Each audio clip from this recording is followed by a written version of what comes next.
நாம ஏதாவது பேசினா வாண்டடா சில பேர் வந்து வண்டியில ஏறி உட்காந்துக்கிறாங்க. ஆமா, வாண்டடா சில பேர் வண்டியில ஏறி உட்கார்ந்துக்கிட்டு குரல் கொடுக்கறாங்க.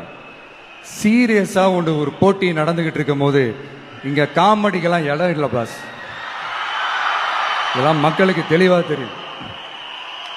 இந்த நேரத்தை அதாவதுனா என்டிகே வந்து நாங்க ஒரு போட்டியாவே நினைக்கல சொல்லிட்டு அண்ணன் தளபதியே சொல்லிட்டாரு. அதாவது சீமானனை வந்து அவங்களோட கட்சி யாரை எதிர்க்கணும்னு நினைச்சு வந்தாங்களோ அவங்கள எதிர்க்காம விட்டுட்டு இப்போ டிவிக்கேவே எதிர்க்கிறாங்க. எந்த கோட்பாடும் கொள்கையும் இல்லாம எப்படின்னு தெரியல. எப்படி இது யாரும் நீங்க ஃபர்ஸ்ட் யாரை எதிர்த்துருந்தீங்களோ அவங்க தான் நீங்க எதிர்க்கணும்.